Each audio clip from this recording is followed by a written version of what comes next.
How do you explain when things don't go as we assume? Or better, how do you explain when others are able to achieve things that seem to defy all of the assumptions?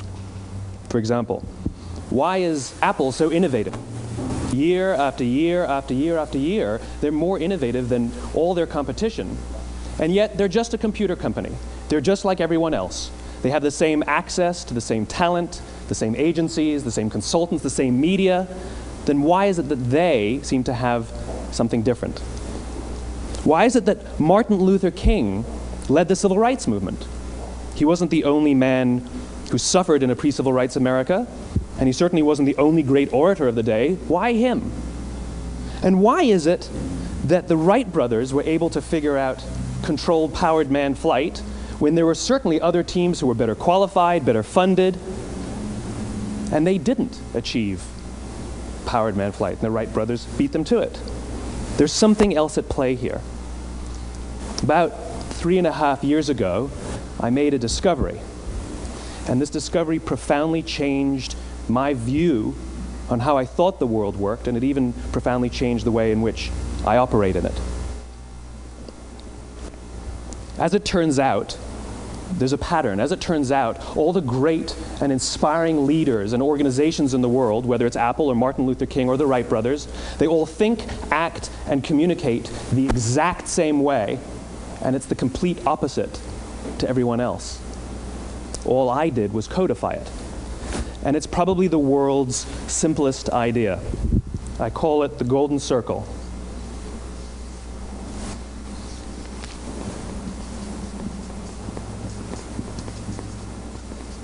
Why, how, what? This little idea explains why some organizations and some leaders are able to inspire where others aren't. Let me define the terms really quickly. Every single person, every single organization on the planet knows what they do, 100%. Some know how they do it, whether you call it your differentiating value proposition or your proprietary process or your USP. But very, very few people or organizations know why they do what they do. And by why, I don't mean to make a profit. That's a result. It's always a result. By why, I mean what's your purpose? What's your cause? What's your belief? Why does your organization exist? Why do you get out of bed in the morning? And why should anyone care? Well, as a result, the way we think, the way we act, the way we communicate is from the outside in. It's obvious. We go from the clearest thing to the fuzziest thing. But the inspired leaders and the inspired organizations, regardless of their size, regardless of their industry, all think, act, and communicate from the inside out.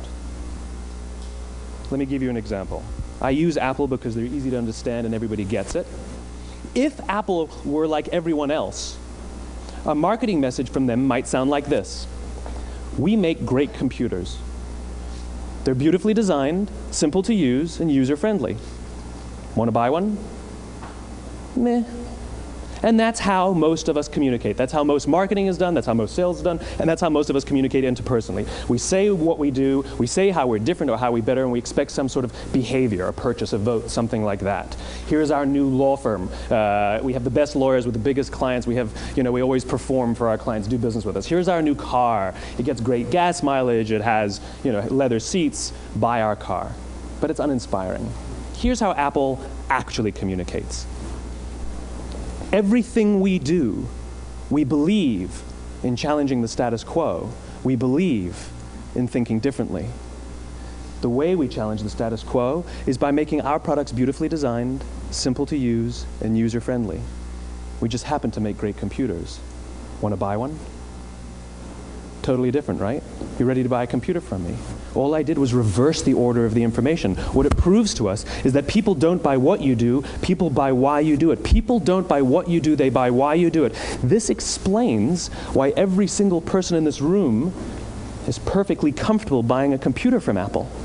But we're also perfectly comfortable buying an MP3 player from Apple, or a phone from Apple, or a DVR from Apple. But as I said before, Apple's just a computer company. There's nothing that distinguishes them structurally from any of their competitors. Their competitors are all equally qualified to make all of these products. In fact, in the summer of 1963, 250,000 people showed up on the Mall in Washington to hear Dr. King speak. They sent out no invitations, and there was no website to check the date. How do you do that? Well, Dr. King wasn't the only man in America who was a great orator. He wasn't the only man in America who suffered in a pre-civil rights America. In fact, some of his ideas were bad, but he had a gift. He didn't go around telling people what needed to change in America. He went around and told people what he believed. I believe, I believe, I believe, he told people. And people who believed what he believed took his cause and they made it their own, and they told people. And some of those people created structures to get the word out to even more people. And lo and behold, 250,000 people showed up on the right day, on the right time to hear him speak. How many of them showed up for him? 0.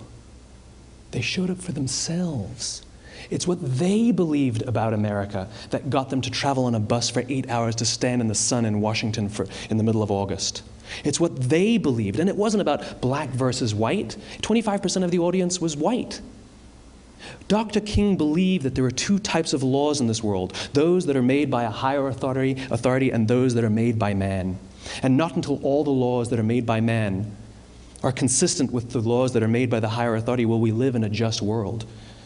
It just so happens that the civil rights movement was the perfect thing to help him bring his cause to life. We followed him not for him, but for ourselves. And by the way, he gave the I have a dream speech, not the I have a plan speech. Listen to politicians now with their comprehensive 12-point plans. They're not inspiring anybody. Because there are leaders and there are those who lead. Leaders hold a position of power or authority, but those who lead inspire us. Whether they're individuals or organizations, we follow those who lead, not because we have to, but because we want to. We follow those who lead, not for them, but for ourselves. And it's those who start with why that have the ability to inspire those around them or find others who inspire them. Thank you very much.